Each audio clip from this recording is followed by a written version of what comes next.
Assalamualaikum warahmatullahi wabarakatuh. Selamat pagi teman-teman semua dan Bu Bahlina. Semoga kita semua selalu dalam keadaan sehat walafiat. Perkenankan saya untuk memaparkan materi mengenai studi kasus yang saya ambil, yaitu anemia defisiensi besi pada remaja putri dan ibu hamil. Langsung saja, sebelum memulai pembahasan, saya akan memperkenalkan diri. Baik, nama saya Nazifa Azan Muslim dengan NIM dari kampus asal 1906-1264-2953 dalam mata kuliah Evaluasi Gizi dan Kesehatan dari Program Studi Teknologi Hasil Pertanian. Sebelumnya saya berasal dari Universitas Negeri Malang dengan program studi Ilmu Kesehatan Masyarakat. Baik, langsung saja. Teman-teman di sini mungkin pernah mendengar kata anemia atau pernah membaca di media massa atau media cetak mengenai anemia ini. Ini ada beberapa contoh berita yang saya temukan di media massa internet. Nah, ini ada prevalensi anemia pada remaja masih tinggi dan harus bisa ditekan. Lalu saat remaja menderita anemia, ibu hamil beresiko lahirkan anak stunting, dan mayoritas penderita anemia ibu hamil adalah usia muda. Jadi berita-berita ini apakah benar gitu? Marilah kita sama-sama untuk membahas mengenai kasus anemia ini. Nah, yang pertama, apa itu anemia? Anemia merupakan suatu kondisi tubuh di mana kadar hemoglobin atau Hb di dalam darah itu lebih rendah dari normal, menurut WHO pada tahun 2011. Nah, kadar hemoglobin ini merupakan salah satu komponen darah yang berfungsi untuk mengangkut oksigen dan sari-sari makanan ke seluruh jaringan tubuh. Dan hemoglobin ini dibentuk dari protein dan juga zat besi. Ini bisa kita lihat di sini bahwasannya penderita anemia memiliki sel darah merah yang lebih sedikit dibandingkan orang yang tidak menderita anemia. Nah, lalu selanjutnya adalah anemia defisiensi besi. Sebenarnya banyak sekali penyebab anemia ini. Ada anemia defisiensi asam folat, ada anemia defisiensi B12, dan juga anemia yang disebabkan oleh penyakit infeksi. Namun yang menjadi fokus pembahasan kali ini adalah anemia defisiensi besi. Nah, defisiensi besi ini adalah berkurangnya jumlah total besi di dalam tubuh kita. Nah, anemia defisiensi besi atau ADB adalah anemia yang disebabkan oleh kekurangan zat besi yang dibutuhkan oleh sintesis hemoglobin. Nah, tahukah kamu bahwasannya defisiensi besi ini merupakan penyebab utama anemia, apalagi di negara berkembang seperti Indonesia ini, sekitar 40%-nya anemia itu disebabkan karena defisiensi zat besi. Ini menurut The World Bank tahun 2006. Nah, sebelum kita lanjut, kita throwback dulu. Kita mengingat-ingat kembali mengenai zat besi. Nah, apa itu zat besi? Zat besi itu merupakan mineral mikro yang paling banyak menyusut tubuh, sekitar 2-4 gram. Jumlah zat besi ini ditentukan oleh banyak faktor seperti usia, jenis kelamin, dan juga masa pertumbuhan atau pada saat kehamilan. Lalu fungsi zat besi ini ada 3. Yang paling utama adalah zat besi ini merupakan bahan pembentuk hemoglobin atau Hb di dalam darah. Dan juga zat besi ini sebagai komponen penyusun mioglobin yang menjaga agar O2 selalu tersedia untuk kontraksi otot. Dan yang terakhir, membantu proses metabolisme dengan cara membantu protein dalam transfer elektron ke sel. Nah, sumber zat besi. Sumber zat besi ini dibagi menjadi 2. Ada zat besi heme dan zat besi non-heme. Yang membedakan paling gampang adalah kita lihat di zat besi heme ini merupakan pangan hewani, seperti daging merah, hati, dan ikan. Nah, untuk zat besi non-heme ini merupakan berasal dari pangan nabati, seperti buah-buahan, bayam, sawi, kacang-kacangan, dan brokoli. Nah, yang membedakan juga antara zat besi heme dan zat besi non-heme adalah penyerapannya. Jadi zat besi heme ini lebih mudah diserap tubuh, dan kandungan zat besi dalam dalam makanan yang terkandung zat besi heme ini lebih besar, sekitar 55-75% zat besi di dalam makanan itu. Nah, baik, selanjutnya kenapa seseorang bisa terkena anemia defisiensi besi? Yang pertama, karena konsumsi makanan sumber zat besi yang kurang, terutama makanan yang hewani yang mengandung zat besi heme. Nah, lalu yang kedua adalah kebutuhan yang meningkat pada saat kehamilan, menstruasi pada anak perempuan, dan tumbuh kembang pada anak dan balita dan remaja itu seringkali zat besi ini meningkat. Dan yang ketiga adalah menderita penyakit infeksi seperti malaria dan juga cacingan. Dan yang keempat adalah kehilangan zat besi yang berlebihan karena adanya pendarahan, termasuk pada saat menstruasi yang berlebihan dan seringnya ibu hamil yang melahirkan. Dan yang terakhir adalah konsumsi makanan yang rendah sumber zat besi dan tidak dicukupi dengan tablet tambah darah sesuai anjuran. Semestinya remaja putri ini memakan tablet tambah darah setiap 1 minggu sekali. Nah, gejala anemia mungkin yang sering kali disuarakan atau didengar itu dengan sebutan 5L gitu. 5L ini terdiri dari lalai, lesu, lemah, letih, dan lelah.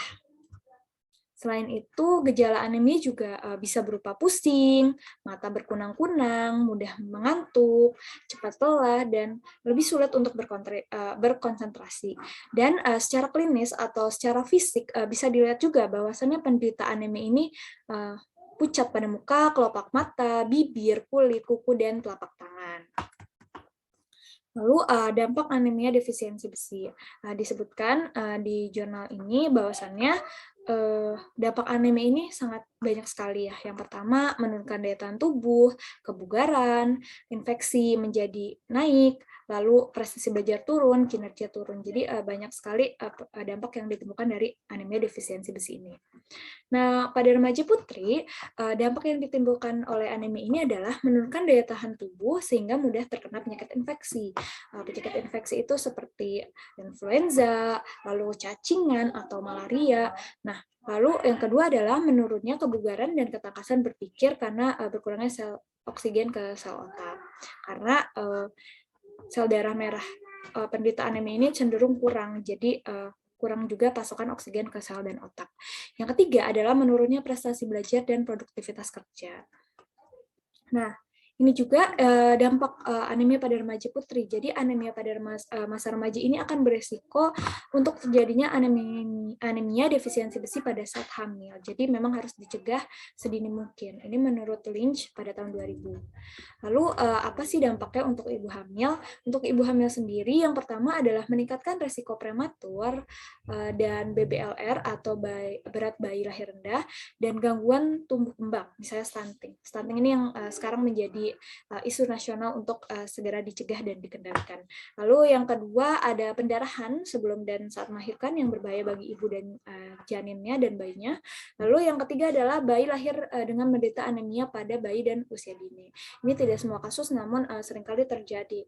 Dan yang keempat adalah yang paling berbahaya, meningkatkan resiko kesakitan dan kematian pada ibu dan bayi. Nah, lalu bagaimana sih kita mendiagnosis anemia? Jadi penegakan diagnosis anemia ini dilakukan dengan pemeriksaan kadar laboratorium, kadar hemoglobin di dalam darah ini menurut WHO pada tahun 2001. Diperkuat juga dengan Permenkes nomor 37 tahun 2012 yang menyatakan bahwa remaja putri dan wanita usia subur ini menderita anemia jika kadar hemoglobinnya itu kurang dari 12 gram per dl. Jadi di sini juga menurut WHO pada tahun 2019 disebutkan bahwa perempuan tidak hamil atau remaja ini memang seharusnya jumlah kadar hemoglobinnya itu 12, lebih dari 12. Nah, kalau ibu hamil 11. Nah, tapi tidak boleh lebih dari tidak boleh kurang dari 11. Nah, selanjutnya bagaimana sih pencegahan anemia? Bagaimana agar kita tidak terkena anemia? Menurut WHO yang menurut Kementerian Kesehatan Republik Indonesia, ada berbagai cara yang dapat kita lakukan untuk mencegah anemia. Seperti poster yang ada di sini. Bagaimana caranya? Yang pertama adalah makan makanan gizi seimbang, terutama yang tinggi protein dan kaya zat besi, seperti ikan, lalu juga hati, dan unggas. Nah, lalu jangan lupa juga untuk makan buah dan sayur yang kaya akan vitamin C.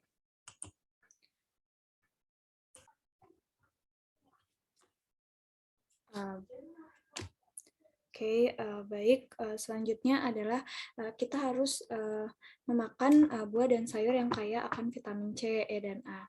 Dan jangan lupa untuk terus minum tablet tambah darah atau TTD secara teratur, minimal 1 tablet setiap minggu. Dan jangan lupa untuk berolahraga atau melakukan aktivitas fisik, mencuci tangan dengan sabun, dan minum air putih 8 gelas setiap hari. Nah, selanjutnya bagaimana jumlah kasus atau prevalensi anemia di Indonesia? Jadi prevalensi anemia di Indonesia itu berdasarkan data Riskesdas pada tahun 2018 atau riset kesehatan dasar, prevalensi anemia pada remaja sebesar 32%, artinya 3-4 dari 10 orang remaja ini menderita anemia. Wah, ini angka yang sangat mengkhawatirkan ya tentunya, dan cukup tinggi. Nah, bagaimana dengan proporsi ibu hamil yang menderita anemia di Indonesia? Ini juga sumbernya dari Riskesdas atau Riset Kesehatan Dasar pada tahun 2018. Di sini disebutkan bahwasannya 37,1% pada tahun 2013 dan mengalami kenaikan pada tahun 2018 sekitar 48,9%. Nah, ini sangat mengkhawatirkan juga untuk keselamatan ibu hamil dan bayinya. Lalu juga di sini ada anemia ibu hamil menurut umur, jadi kebanyakan ibu hamil yang menderita anemia ini sekitar 15-24 tahun. Nah, kenapa anemia perlu kita cegah dan kita tanggulangi? Selain dari dampaknya tadi, seperti yang kita ketahui juga bahwasannya kita akan menghadapi bonus demografi pada tahun 2030. Pada saat ini saja, pada sensus penduduk 2020, usia produktif ini sekitar 70,72%. Jadi memang cukup besar, sehingga kita harus mempersiapkan generasi yang unggul dan tentunya sehat. Nah, jadi ini menurut Bappenas, usia produktif 15-64 tahun akan mencapai 60% dari total jumlah penduduk yang diperkirakan mencapai 297 juta jiwa. Nah, jadi kesehatan dan status gizi para remaja ini harus dipersiapkan sejak dini sehingga menghasilkan generasi penerus bangsa yang produktif, kreatif, dan berdaya saing. Nah, dapat kita bayangkan bagaimana kalau remajanya anemia. Nah, sehingga dapat menurunkan produktivitas mereka. Jadi anemia ini harus dicegah secara dini. Nah, lalu bagaimana sih strategi dan peran pemerintah untuk menanggulangi anemia? Jadi Kementerian Kesehatan ini telah melakukan intervensi spesifik dengan cara yang pertama, pemberian tablet tambah darah pada ibu hamil dan remaja putri. Nah, remaja putri ini mendapat 48 kapsul untuk 1 tahun dan disarankan minum 1 tablet tambah darah per minggu selama 1 tahun. Nah, untuk ibu hamil ini biasanya dapat 90 tablet atau setiap hari selama kehamilan. Jadi setiap hari harus meminum tablet tambah darah ini untuk mencegah anemia.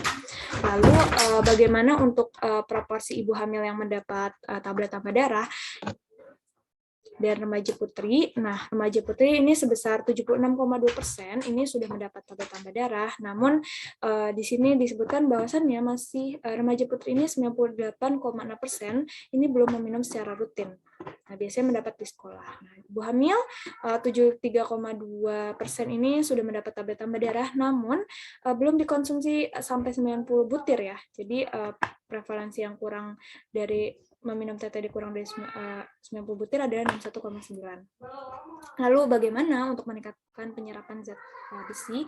Yang pertama itu TTD itu dikonsumsi bersama dengan buah-buahan dan sumber vitamin C seperti jeruk, pepaya, mangga, jambu biji, dan lain-lain. Dan sumber protein seperti hati, ikan, unggas, dan daging. Lalu selanjutnya peran dari pemerintah adalah melakukan edukasi dan promosi mengenai anemia dan gizi seimbang. Seperti yang kita lihat di sini ada beberapa poster promosi dan edukasi. Lalu selanjutnya adalah fortifikasi zat besi pada bahan makanan. Nah, apa sih fortifikasi ini? Fortifikasi ini adalah menambah satu atau lebih zat ke dalam pangan untuk meningkatkan nilai gizi. Nah, penambahan zat besi ini umumnya dilakukan pada industri pangan. Nah, contohnya ini tepung terigu sudah diperkaya oleh zat besi sejak tahun 2000. Nah, yang terakhir adalah membiasakan penerapan pola hidup bersih dan sehat. Ini sebenarnya untuk seluruh penyakit, tidak hanya untuk anemia saja. Nah, yang terakhir adalah kesimpulan. Nah, dari tadi kita telah belajar mengenai anemia, bagaimana penyebabnya, bagaimana gejalanya, dan bagaimana pencegahannya. Untuk itu, mari kita sama-sama untuk mencegah anemia, terutama kita untuk generasi muda dan calon ibu. Kita harus sama-sama untuk mencegah anemia. Jangan lupa untuk makan makanan bergizi dan meminum tablet tambah darah. Dan jangan lupa minum air putih secara rutin minimal 2 liter sehari. Dan jangan lupa untuk melakukan aktivitas fisik dan juga istirahat yang cukup. Nah, ini beberapa referensi yang saya ambil untuk materi kali ini. Terima kasih, cukup sekian dari saya. Terima kasih atas perhatiannya dan semoga ilmu yang saya berikan bisa bermanfaat. Tetap jaga kesehatan. Terima kasih. Wassalamualaikum warahmatullahi wabarakatuh.